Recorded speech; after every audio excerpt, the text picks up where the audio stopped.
Hello दोस्तों, स्वागत है आपका मेरे चैनल हॉरर मराठी में।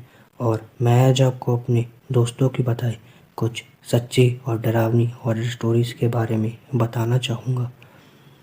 तो आगे बढ़ने से पहले अगर आपको ऐसी ही भूत, प्रेत, जिन्नात, ब्रह्म राक्षस, चुड़ैल, अन्य और अच्छी और सच्ची डरावनी स्टोरी सुनना पसंद है तो मेरे चैनल हॉरर मराठी को सब्सक्राइब करना ना भूलें, ताकि मैं और इंटरेस्टिंग हॉरर स्टोरीज़ आपके लिए लेके आता रहूँगा और आप कमेंट में अपना रिस्पॉन्स दिखा सकते हैं। आगे बढ़ने से पहले मैं अपनी जो स्टोरी है वो मैं अपने दोस्तों की ही पॉइंट ऑफ व्यू से सुनाऊँगा। हेलो दोस्तों, मेरा नाम अली है और मैं कराची का रहने वाला हूँ। यह घटना कुछ साल पहले की ही है। कराची के गली मोहल्लों में पिछले काफ़ी समय से एक नीली साड़ी वाली एक मृत लड़की को तथाकथित भटकती आत्मा के किस्से बहुत ज़ोरों शोरों से फैले हुए थे। कुछ साल पहले ताहिरा नामक एक लड़की एक दुर्घटना में जिसकी मौत हो गई थी, लेकिन उसकी हर बरसी के बाद पुलिस को यह रिपोर्ट मिली कि किसी नीली साड़ी वाली लड़की ने अमुक स्थान पर रात में किसी मोटर कार को रास्ते में रोका और उसके चालक के पास की जगह पर लिफ्ट देने की याचना की। उस लड़की से मुलाकात को एक दो दिन बाद ही वह कार चालक स्वयं किसी न किसी हादसे का शिकार होकर मौत के मुंह में चला गया। नीली साड़ी वाली लड़की एक रहस्यमय लड़की बन गई और उसका पहला शिकार एक उद्योगपति हुआ। यह उद्योगपति आधी रात के बाद एक नाइट क्लब से निकलकर कार से अपने घर जा रहा था कि रास्ते में उसे एक नीली साड़ी वाली लड़की ने रोका। कार रुकी तो लड़की ने कहा, अगर आपको तकलीफ़ ना हो तो आप मुझे घर तक मेरे छोड़ सकते हैं। उद्योगपति इसके लिए राज़ी हो गया, लेकिन जब उसने अपनी गाड़ी उस लड़की के बताए हुए मोहल्ले में रोकी तो उसने पाया कि लड़की कार से गायब थी। उस नौजवान ने यह अनोखी घटना अपने कई दोस्तों को भी सुनाई। घटना के 3-4 दिन बाद एक कार दुर्घटना में उसकी भी मौत हो गई। इस घटना के कुछ दिन बाद ही एक मैकेनिक तथाकथित प्रेत छाया का शिकार हो गया। रात्रि के समय वह मैकेनिक कारखाने से अपना काम निपटाकर स्कूटर से अपने घर वापस लौट रहा था। रास्ते में उसे एक नीली साड़ी वाली लड़की ने रोका और उससे प्रार्थना की कि वह उसे पास की एक इमारत तक पहुंचा दे। बताया जाता है कि मैकेनिक पहले तो कुछ झिझका, लेकिन उसकी निगाह लड़की की गर्दन के आसपास के कुछ जख्मों पर पड़ी और उसका हृदय पसीज उठा। रास्ते भर लड़की पूरी तरह मौन रही। स्कूटर के रुकने पर वह चुपचाप उससे उतर पड़ी और अभी मैकेनिक के आगे बढ़ने के लिए अपना स्कूटर मोड़ा भी नहीं था कि वह पूरी तरह से अदृश्य हो गई। आप पूछेंगे मैकेनिक का क्या हुआ? वह तो 2-4 दिन बाद ही अपने कुछ दोस्तों के साथ समुद्र में नहाने के लिए निकला और वहाँ पानी में डूबकर उसकी मौत हो गई। हेलो दोस्तों, मेरा नाम मयंक है। ये कहानी मुझे मेरे नाना जी ने सुनाई थी। तो बात ऐसी है कि वो भोपाल में ट्रक चलाने का काम किया करते थे। मतलब जो ट्रक लोड करते हैं उनका काम। तो वह उनका काम ज़्यादातर जंगल की ओर जाने का ही होता था और तब के समय में शायद वह जंगलों में ही ज़्यादा जाया करते थे। उनका कहना ये था कि एक बार वो जंगलों से गुज़र रहे थे अपनी ट्रक लेकर और उनको पेशाब आया और उन्होंने अपनी ट्रक एक पेड़ के साइड रुकाकर पेशाब करने चले गए। जैसे ही वह पेशाब कर रहे थे, वहाँ एक संत आकर उनको बहुत बुरा भला कहने लगे। वह संत उन्हें यह बोले कि चले जा यहाँ से, जल्द से जल्द चले जा, वरना तेरी मौत निश्चित है, चले जा यहाँ से। यह सुनकर मेरे नाना जी बहुत डर गए और वहाँ से चले गए। अगले दिन जब खबर आई तो उन्होंने खबर में यह पढ़ा कि उस जंगल में 2 लोग मृत पाए गए हैं। मतलब जो मेरे नाना जी की जान जो उन संत ने बचाई थी, वह एक बहुत पहुँचे हुए संत थे और वह जंगल बुरी आत्माओं का शिकार था। हेलो दोस्तों, मेरा नाम नितिन है। आज मैं आपको कुछ भूतों से जुड़े फैक्ट्स बताना चाहूँगा जो मेरी दादी ने मुझे बताए थे। तो शुरू करते हैं। जिसका कोई वर्तमान ना हो, केवल अतीत ही हो, वही भूत कहलाता है। अतीत में अटका आत्मा भूत बन जाता है। जीवित न अतीत है और न भविष्य, वह सदा वर्तमान है। जो वर्तमान में रहता है वह मुक्ति की ओर कदम बढ़ाता है। आत्मा के 3 स्वरूप माने गए हैं: जीवात्मा, प्रेतात्मा और सूर आत्मा। जो भौतिक शरीर में वास करती है उसे जीवात्मा कहते हैं। जब इस जीवात्मा का वासना और कामनाएं शरीर में निवास होता है तब उसे प्रेतात्मा कहते हैं। यह आत्मा जब सूक्ष्मतम शरीर में प्रवेश करता है तो उसे सूक्ष्मात्मा कहते हैं। भूत प्रेतों की गति एवं शक्ति अपार होती है। इनकी विभिन्न जातियाँ होती हैं। उन्हें भूत, प्रेत, राक्षस, यम, डाकिनी, चुड़ैल, गंधर्व आदि कहा जाता है। भूतों के प्रकार होते हैं। हिंदू धर्म में गति और कर्म के अनुसार मरने वाले लोगों का विभाजन किया गया है। भूत, प्रेत, पिशाच, कूष्मांडा, ब्रह्म राक्षस, बेताल और क्षेत्रपाल उक्त सभी के उपभाग भी होते हैं। आयुर्वेद के अनुसार 18 प्रकार के प्रेत होते हैं। भूत सबसे शुरुआती पद है, या कहें कि जब कोई व्यक्ति मरता है तो सर्वप्रथम भूत ही बनता है। इसी तरह जब कोई स्त्री मरती है तो उसे अलग नामों से जाना जाता है।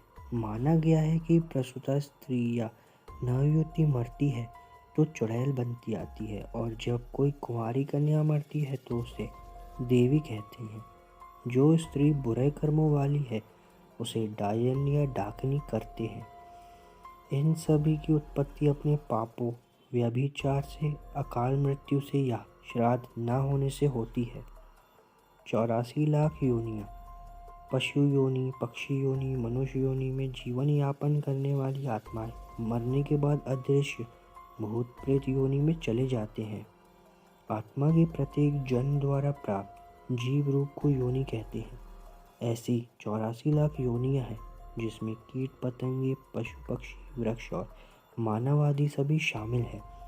प्रेत योनि में जाने वाले लोग अदृश्य और बलवान हो जाते हैं, लेकिन सभी मरने वाले इसी योनि में नहीं जाते, और सभी मरने वाले अदृश्य तो होते हैं लेकिन बलवान नहीं होते। यह आत्मा के कर्म और गति पर निर्भर करता है। बहुत से भूत या प्रेत योनि में न जाकर पुनः गर्भ धारण कर मानव बन जाते हैं। भूतों को खाने की इच्छा हमसे ज़्यादा ही होती है। इन्हें प्यास भी बहुत होती है लेकिन तृप्ति नहीं हो पाती। ये बहुत दुखी और चिड़चिड़े होते हैं। हर समय इस बात की खोज करते रहते हैं कि कोई मुक्ति देने वाला इन्हें मिल जाए। ये कभी घर में तो कभी जंगल में भटकते ही रहते हैं। ज़्यादा शोर, उजाला और मंत्र उच्चारण से ये दूर रहते हैं, इसलिए इन्हें कृष्ण पक्ष ज़्यादा पसंद है, और 13, 14 तथा अमावस्या को यह मजबूत स्थिति में रहकर सक्रिय रहते हैं।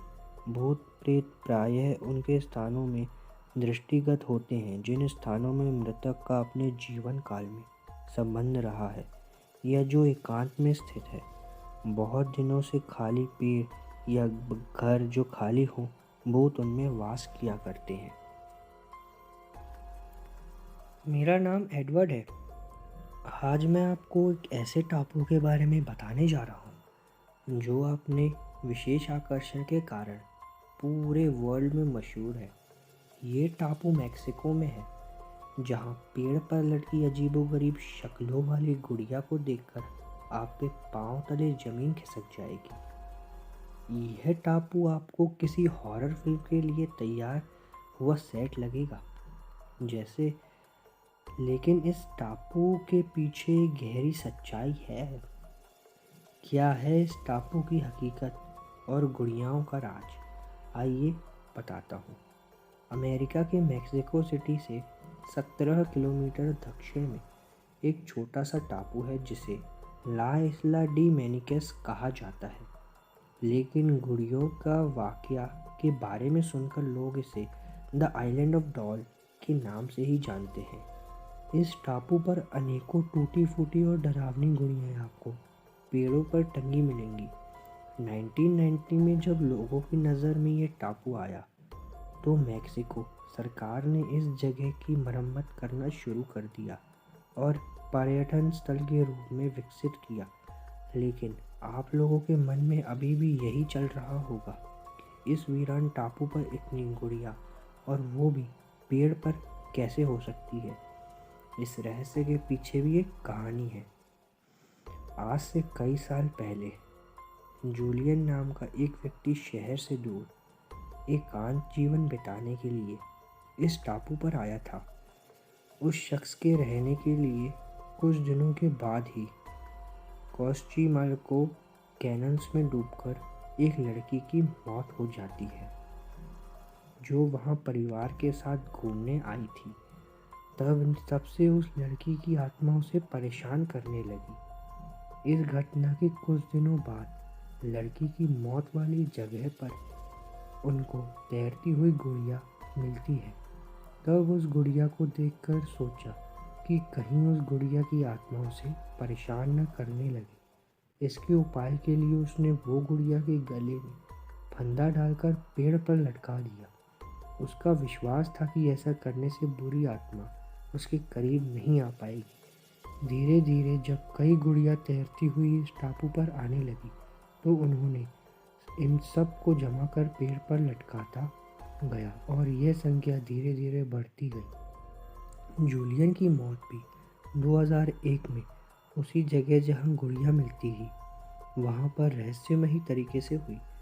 अब ये टापू एक पर्यटन स्थल के रूप में विकसित हो गया, जहां सैकड़ों लोग यहां पेड़ पर लटकी डरावनी गुड़िया को देखने के लिए आते हैं।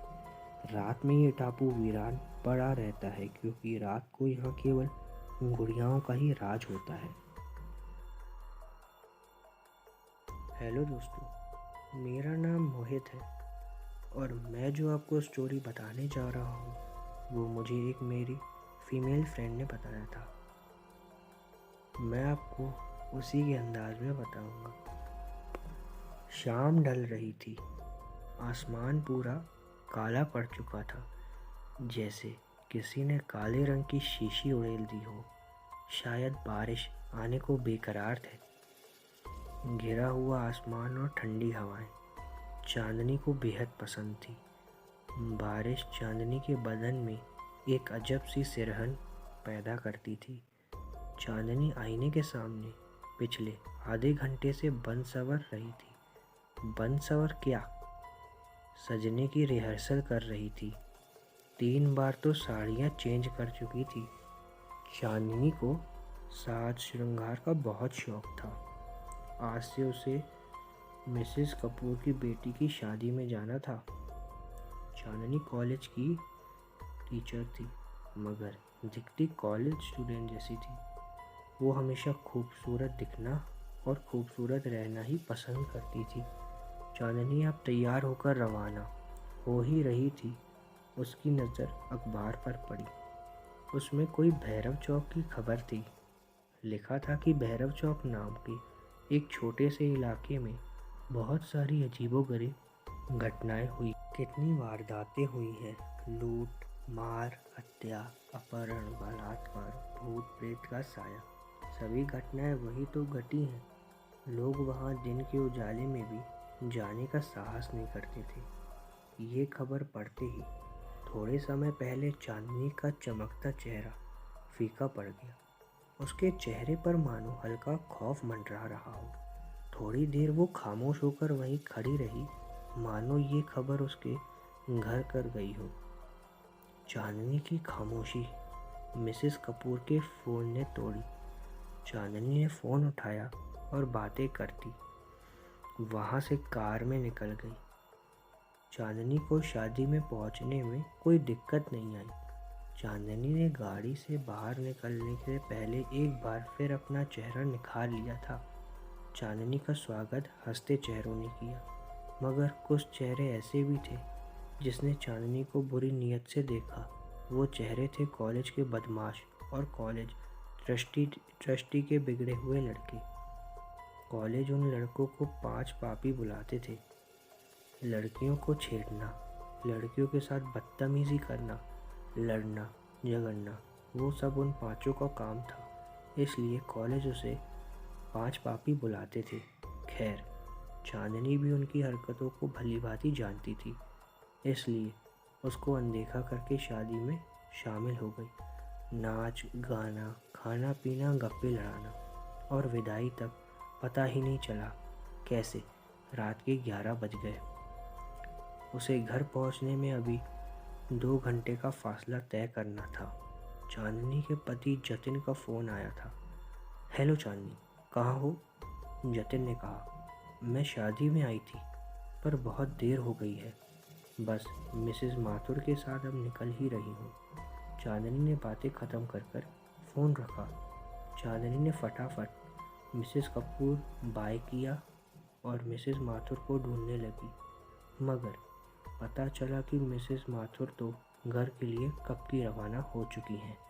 चांदनी सोचने लगती है कि अब अकेला घर कैसे जाया जाए। तभी अचानक से तेज बिजली कड़की। शायद थोड़े समय के बाद बारिश होने वाली थी।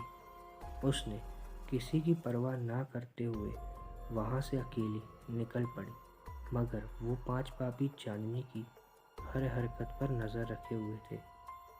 चांदनी ने बस थोड़ा सा ही फासला तय किया था कि बारिश की बूंदाबांदी होने लगी। चांदनी मन ही मन सोच रही थी कि वो बारिश बंद होने का इंतज़ार करे या फिर बढ़ती जाए आगे। चांदनी को जल्द ही तय करना था। उसे क्या करना था? उसने आगे बढ़ने का फैसला किया। चांदनी की कार थोड़ी आगे बढ़ी थी। तेज़ बारिश शुरू हो गई। हमेशा चांदनी को सिरहन देने वाली बारिश की बूंदें आज बाधा बन रही थी। चांदनी बारिश की बूंदाबांदी को चीरती आगे बढ़ रही थी। चांदनी का आगे बढ़ने का फैसला सही था क्योंकि बारिश बंद हो चुकी थी। चांदनी हल्के मन से ड्राइव कर रही थी, मगर लगता है आज का दिन चांदनी के लिए सचमुच भारी था क्योंकि सामने ट्रैफिक जाम था। गाड़ियों की लंबी लाइन लगी थी। किसी से पूछा तो पता चला कि भारी बारिश के चलते आगे का रास्ता पूरा ब्लॉक हो चुका है। जब तक रास्ता साफ नहीं होगा तब तक ट्रैफिक जाम रहेगा और रास्ता साफ होने में सुबह भी हो सकती है। सुबह का नाम सुनते ही चांदनी की तो हवाइयाँ ही उड़ गईं। तभी चांदनी देखते ही कुछ गाड़ियाँ कच्ची सड़क की तरफ जा रही थी। भैया, ये कच्ची सड़क कहाँ जाती है? चांदनी ने किसी से पूछा। ये कच्ची सड़क शहर की ओर जाती है बहन जी। चांदनी फिर से सोचने लगी कि वो रास्ता खुलने का इंतज़ार करे या फिर कच्चे रास्ते पर जाया जाए। उसने सोचा कि वो अब तक अकेली रास्ता साफ होने का इंतज़ार करेगी, वो भी कच्ची सड़क की तरफ जा रही गाड़ियाँ के साथ गाड़ी चलाकर शहर वाले रास्ते पर जाने लगी। इसलिए उसने वो कच्ची सड़क से घर जाने का फैसला किया। चांदनी आगे बढ़ तो रही थी, मगर खौफ अभी भी उसके सिर पर मंडरा रहा था क्योंकि वो आगे चल रही गाड़ियाँ के सहारे जा रही थी, जैसे कोई दीपक की रोशनी लेकर अंधेरे से गुजर रहा हो। आगे चली गाड़ियों की रफ्तार तेज होती है, वो सब चांदनी की कार से आगे बढ़ जाती हैं। इतनी आगे बढ़ जाती है कि वो सब कारें हेडलाइट के सहारे देखी जा सकती हैं। चांदनी भी उन तक पहुंचने के लिए अपनी गाड़ी की स्पीड बढ़ाती है, मगर गाड़ी अचानक से बंद हो जाती है। गाड़ी बंद होते ही चांदनी बदहवास हो जाती है। वो वहाँ अकेली थी, आगे पीछे कोई नहीं। आगे जाती गाड़ियाँ एक के बाद एक आंखों से ओझल हो गई। चांदनी अब बेचैन सी होने लगी थी। धड़कनें तेज होने लगी थी। उसके माथे से सिर की डर की बूंदें एक के बाद एक टपकने लगी थी। उसकी आंखों में खौफ साफ दिखाई दे रहा था। वो घबरा के जोर जोर से सांस लेने लगी। उसने अपने पर्स से फ़ोन निकाला और जतन का नंबर डायल करने लगी, मगर वहाँ मोबाइल कनेक्शन का नामो निशान नहीं था। वो इतना डर गई थी कि उसे कुछ भी सूझ नहीं रहा था। वो बस गाड़ी को स्टार्ट करने में ही लगी हुई थी।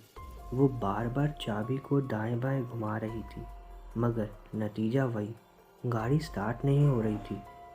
अचानक से चांदनी की नज़र उसके पर्स में जाती है और उसमें एक तावीज़ दिखता है, जो चांदनी की माँ ने आखिरी सांस लेते हुए उस वक्त चांदनी को दिया था और कहा था, ये तावीज़ तुम्हें हर बुरे वक्त में तुम्हारी हिफाजत करेगा।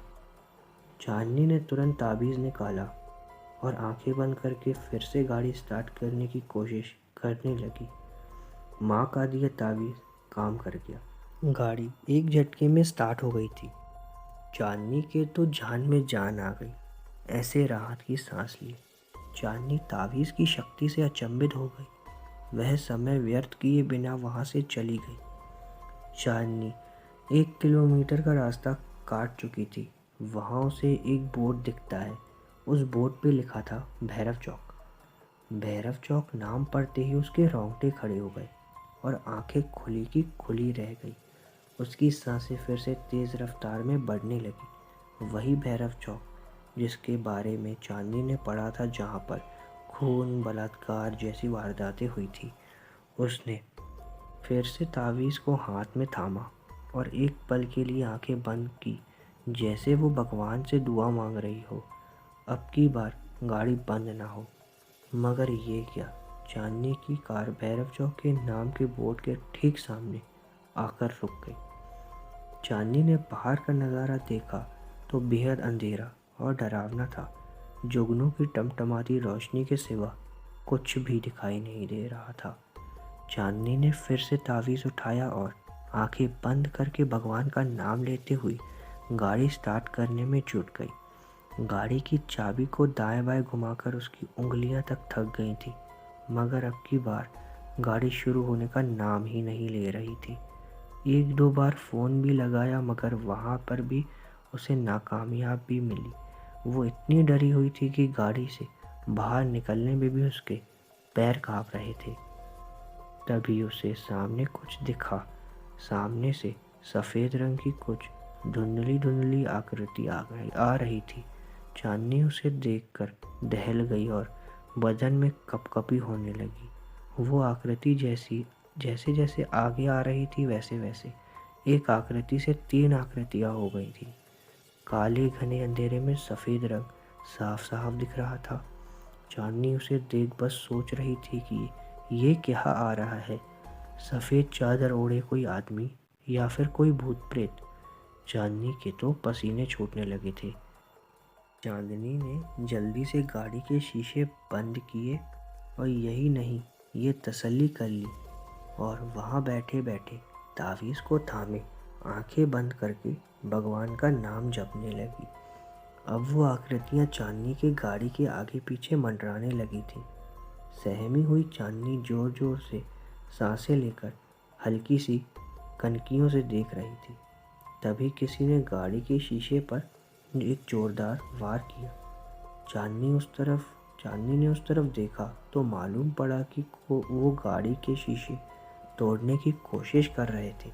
चांदनी घबराकर जोर जोर से चिल्लाने लगी, बचाओ बचाओ। चांदनी चिल्लाती रही और वो शीशे पर वार करते रहे और एक शीशा तोड़ दिया। शीशे टूटते ही चांदनी को कहीं से मदद मिल जाए, इसलिए वो जोर से चिल्लाने लगी। किसी ने गाड़ी का दरवाज़ा खोल दिया और चांदनी का हाथ पकड़ के गाड़ी से एक झटके से बाहर फेंक दिया। चांदनी गाड़ी से बाहर गिरकर एक पत्थर से आ टकराई। चांदनी मानो अधमरी सी हो गई थी। उसने हिम्मत जुटाई और वहाँ से उठ खड़ी हो गई तो उसने देखा कि वहाँ 3 सफ़ेद चादर ओढ़े 3 शख्स थे। वो तीनों के चेहरे काले, दहशत में भरे और भयानक थे और सब हाथ में चाकू लेकर खड़े थे। चांदनी समझ गई थी कि यह सब लुटेरे हैं और बिना कुछ बोले चांदनी ने सोना चांदी के जेवर निकालने लगी। ये सब ले लो, मगर मुझे जाने दो। चांदनी ने डरते हुए उन लुटेरों से कहा। एक लुटेरे ने तुरंत चांदनी के हाथों से जेवर छीन लिए। चांदनी अभी भी बिलक बिलक कर बस रो ही जा रही थी। यह सब तो हम ले लेंगे, मगर इतनी लूट काफ़ी नहीं होगी हमारे लिए, एक लुटेरे ने चांदनी के ऊपर हवस भरी नज़रें डालते हुए कहा। चांदनी लुटेरों का इरादा समझ चुकी थी और एक सांस लेकर ही वह भागी। वो तीनों भी चांदनी के पीछे भागे, मगर सहमी डरी चांदनी आखिर कितना दूर भाग पाती। उन तीनों भेड़ियों ने आखिरकार चांदनी को कुछ दूरी पर ही पकड़ लिया। चांदनी पूरी ताकत से चिल्लाई, यहाँ तुम्हें बचाने वाला कोई नहीं आएगा, चिल्लाओ जितना चिल्लाते बने तुमको, एक लुटेरे ने हंसते हुए कहा। तभी एक लुटेरे पर पीछे से तेज वार होता है। वो लुटेरा वहीं ढेर हो जाता है। चांदनी को एक आशा की किरण दिखाई देती है। वो दोनों लुटेरे पीछे देखते ही है कि किसने वार किया। चांदनी भी उस तरफ देखती है जहाँ से वार हुआ था। वहाँ वो कॉलेज के 5 स्टूडेंट होते हैं, जिसे कॉलेज 5 पापी कहकर बुलाते थे।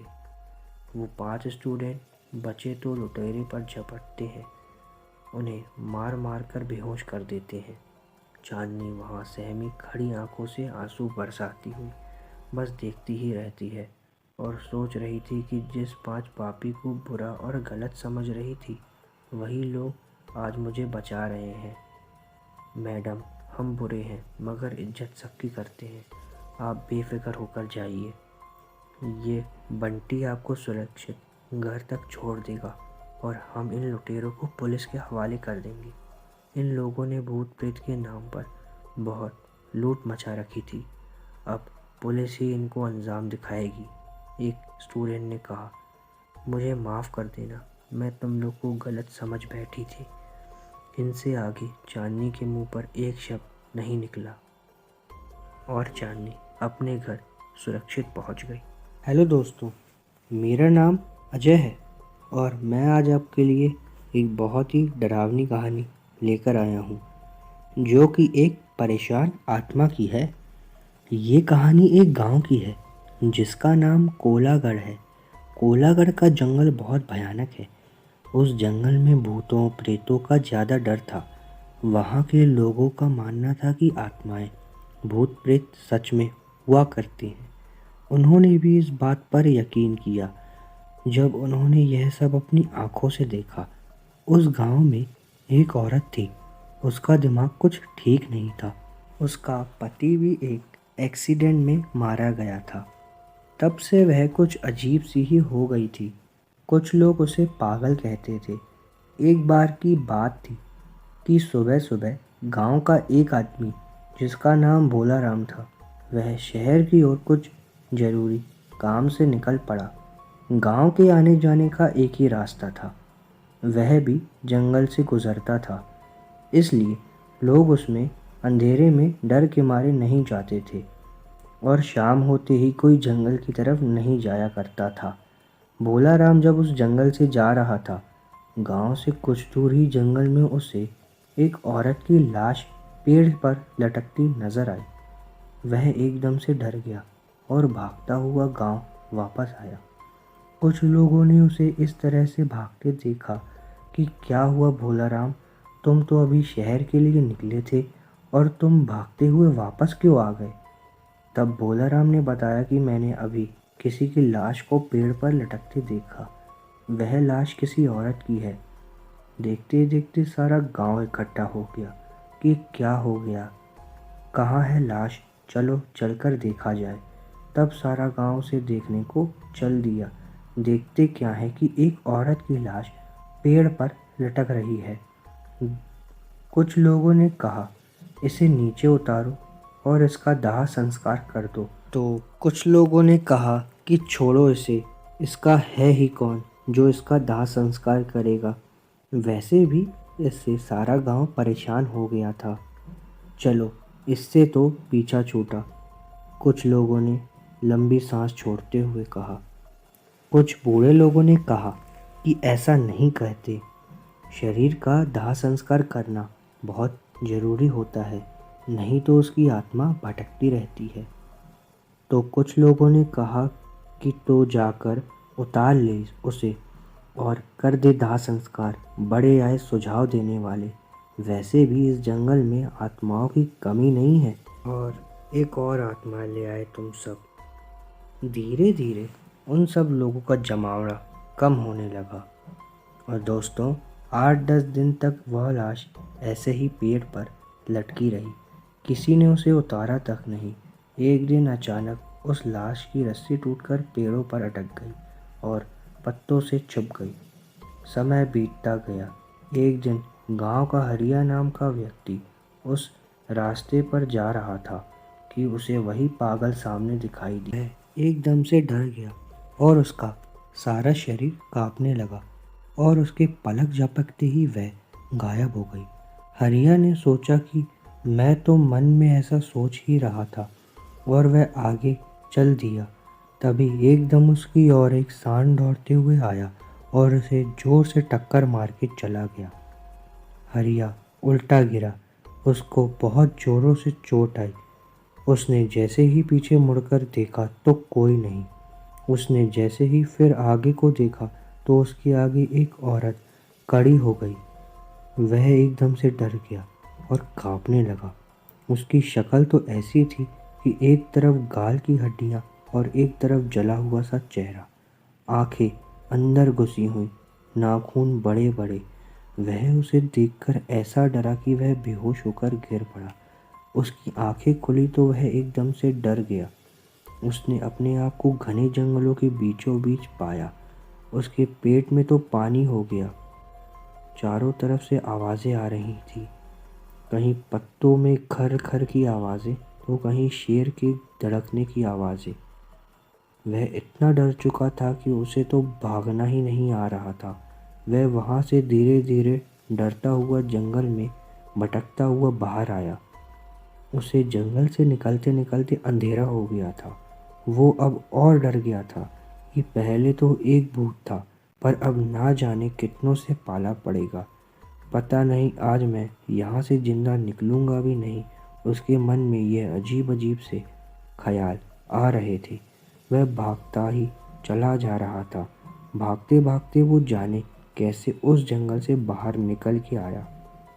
उसे इस हालत में देख कुछ लोगों ने उससे पूछा कि इतनी रात को कहाँ से आ रहे हो, तुम्हें डर नहीं लगता? उसने कुछ भी जवाब नहीं दिया। उसे विश्वास नहीं हो रहा था कि मैं गांव में जिंदा आ गया हूँ। उसकी हालत देखकर कह रहे थे कि इस हरिया को क्या हो गया है। वह घर पहुँचा और जाकर ही कंबल ओढ़कर सो गया। उसकी औरत ने उसे खाने के लिए कहा, पर उसने जवाब नहीं दिया। उसने रात को एक सपना देखा और उस सपने में उसी परेशान आत्मा को देखा। वह उससे रो रो कर कह रही थी, मुझे बचा लो, मुझे इस नर्क से बचा लो, यह लोग मुझे मार डालेंगे। ऐसा सपना देखकर वह उठ खड़ा हुआ। उसके पसीने निकल आए थे और वह सोच रहा था कि यह सब मेरे साथ क्यों हो रहा है। सुबह हो गई लेकिन हरिया नहीं जगा। तब उसकी पत्नी ने उसको जगाने के लिए ज़ोर ज़ोर से उसको हिलाया, पर जैसे ही हरिया उठा और उसने अपनी बीवी का चेहरा देखा तो उसे वही भूतनी का चेहरा दिखा जो उसको सपने पर दिखा था, और वो डर कर बहुत ज़ोरों से चिल्लाया। तब उसकी पत्नी ने उसे हिलाकर पूछा कि तुम्हें क्या हो गया है। तब हरिया को होश आया और उसने उसको सारी बातें बताई। तब उसकी पत्नी ने कहा, यही मैं सोचूं कि तुमने रात से खाना भी नहीं खाया है, क्या कारण था इसका? धीरे धीरे यह बात सारी गांव में फैल गई कि वह पागल औरत भूत बन गई है। तभी कुछ लोगों ने बताया कि रात को यही आवाज़ कुछ लोगों ने सुनी जो जंगल से आ रहे थे कि मुझे बचाओ, मुझे इस नर्क से निकालो। अब तो सारे लोग परेशान थे कि शहर जाने का रास्ता भी बंद हो गया, अब हम लोग क्या करेंगे। तब कुछ लोगों ने कहा कि हम लोगों को किसी महान आदमी की सलाह लेना चाहिए। यह सब माजरा क्या है?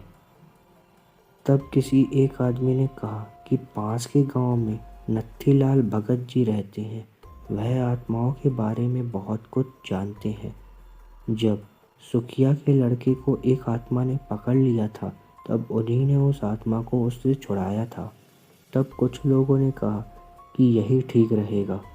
सब लोगों ने मिलकर उस भगत जी को गांव में बुलवाया और उन्हें सारी घटना बताई। भगत जी ने कहा कि तुमने उसके शरीर को ना जलाकर बहुत बड़ी गलती कर दी है। चाहे वो कैसी भी थी, इतना बड़ा जंगल है कि तुम लोग 4 लकड़ियाँ को बंदोबस्त नहीं कर सकते थे उसको जलाने के लिए। इंसान कैसा भी हो, जब वह मर जाता है तो उसका दुश्मन भी उसकी अर्थी को कांधा देने के लिए आ जाता है। पर तुमने तो सारी सीमाएं ही तोड़ दी। चलो, अब जो हो गया सो हो गया। उससे निपटने के लिए अब तैयारियां करना शुरू करो। तब भगत जी ने हवन किया और अपना ध्यान लगाकर देखा तो उसे वह आत्मा बंधी हुई नजर आई। तब भगत जी ने उससे पूछा कि तुम्हें किसने बांध रखा है। तब उसने कहा कि मुझे एक दरिंदे ने बांध रखा है। पहले उसने मुझे मार के पेड़ पर लटका दिया था। फिर गांव वालों ने मेरे शरीर का अंतिम संस्कार भी नहीं किया। मेरे शरीर को उसने कहीं छुपा के रख दिया है। इसने मेरी आत्मा को कैद कर लिया है। जब तक मुझे मुक्ति नहीं मिलेगी इससे, जब तक मेरे शरीर का अंतिम संस्कार नहीं हो जाता, मैंने हरिया को भी यह बात बतानी चाहिए। जब तक मैं उसे कुछ बताती, पर उससे पहले ही वहसी दरिंदे ने मुझे चोट पहुंचाकर बेहोश कर दिया था। तब मैंने उसे बचा लिया था। तब पंडित जी सब समझ गए और कहा कि तुम चिंता मत करो, मैं तुम्हें अवश्य मुक्ति दिलाऊंगा। तब भगत जी ने आंखें खोली। तब उन्होंने कहा, चलो मुझे उस पेड़ के पास ले चलो, वहाँ जहाँ वह मरी थी। पंडित जी ने कहा कि जिस तरीके से अंतिम संस्कार करते हैं वह सारा सामान ले चलो। तब गांव वाले सारा सामान लेकर चल दिए। पंडित जी आगे आगे और गांव वाले पीछे पीछे। उन्होंने देखा कि वह पेड़ तो बहुत बड़ा हो गया है। वह बहुत घना हो गया था और लाश का कुछ भी अता पता नहीं था, न ही उसकी हड्डियों का। तब पंडित जी ने कहा कि सारे लोग ऊपर चढ़ो और ढूंढो, हमें यह काम शाम होने से पहले करना है। तब सारे लोग उस पेड़ पर चढ़कर उस लाश को ढूंढने लगे। बहुत देर तक वह लाश नहीं मिली। सारे लोग सोचने लगे कि लाश गई तो गई कहाँ, न हड्डियों का पता कहाँ गई, एक भी हड्डी नहीं मिली। तब पंडित जी ने नींबू दे दिया सबको और कहा, जहाँ पर नींबू लाल हो जाए समझना वहीं पर लाश है। 2-3 मिनट बाद एक आदमी ने कहा, यह रही लाश, यह तो हड्डियों का ढांचा है। उसका इतना कहते ही सारे लोग चीखने लगे, भूत भूत। उनके सामने एक भयानक आदमी खड़ा है। उसके यह बड़े बड़े दांत, आंखें लाल लाल, मुंह भेड़िए जैसा, ये बड़े नाखून। लोग डर के मारे ऊपर से कूद गए। एक तो उस भेड़िए ने ऐसा पकड़ के फेंका कि वह सीधा नीचे आकर गिरा और जोरों से चिल्लाने लगा, कोई तो नहीं ले जाएगा इसे, यह मेरी है, इसे मैंने वर्षों से सजा के रखा है। उसने गुस्से में सारा पैर झंझोर कर रख दिया। ऐसा होते देख पंडित जी ने मंत्र पढ़ना शुरू किया। पंडित जी को मंत्र पढ़ते देख उसने उन पर भी हमला बोल दिया। पंडित जी को उठाकर फेंक दिया, पर पंडित जी के मंत्र बंद नहीं हुए। उन्होंने जो मंत्र पढ़ पढ़ के उसके ऊपर मिट्टी फेंकी, उसके शरीर पर जहाँ जहाँ मिट्टी पड़ी उसका शरीर वहीं से गलता जा रहा था। उसका एक हाथ टूटकर गिर पड़ा। वह पंडित जी के ऊपर ऐसा झपटा, पंडित जी उस जगह से हट गए और वह नीचे जा गिरा। पंडित जी ने फिर मंत्र पढ़कर उसके शरीर पर मारा। वह वहीं ढेर होकर गिर गया। उसकी आत्मा निकल के एक गांव वाले के अंदर घुस गई। उसने गांव वालों को ही मारना शुरू कर दिया। उसने तो एक का सिर फाड़ दिया और एक का हाथ चबा गया। इतना खतरनाक होता जा रहा था। उधर शाम होती जा रही थी। तब पंडित जी ने उसकी ओर रस्सी फेंकी और दूसरी ओर एक आदमी ने पकड़कर उसे एक पेड़ से बांध दिया और उसको 2-4 मंत्र पढ़ के मारे। और लोगों ने शाम होने वाली थी, इससे पहले यहाँ और आत्माएं आए। पहले उस शव को नीचे उतारो और उसका अंतिम संस्कार कर दो, पंडित जी ने बोला। तब कुछ लोगों ने उसे उठाकर लकड़ियों पर लेटाकर आग लगा दी। वह पेड़ से बंधा हुआ चिल्लाए ही जा रहा था, मत जलाओ उसे, मत जलाओ उसे। देखते देखते वह हड्डियाँ राख में परिवर्तित हो गई। उसमें से एक ज्वाला उठती कई बार आई और पंडित जी को नमस्कार किया और कहा कि अगर इसको मारना है तो इसके पहले शरीर को जला दो, तब वह खुद उसके शरीर से निकल जाएगा। ऐसा कहते हुए वह आग का गोला बनकर आकाश की ओर चली गई। तब पंडित जी ने देर ना करते हुए उसके शरीर को भी जला दिया। तब वह फिर चिल्लाया, मुझे मत जलाओ, मुझे मत जलाओ। तब तक आग उसके शरीर को जला चुकी थी और उसकी आत्मा उस गांव वाले के शरीर से निकलकर आकाश में चली गई। तब उस आदमी को रस्सी से छोड़ दिया। तब उसका शरीर होश में आया। तब सब लोग उसे लेकर गांव आए। तब सबने भगत जी को राम राम कहा और भगत जी अपने गांव को चले गए।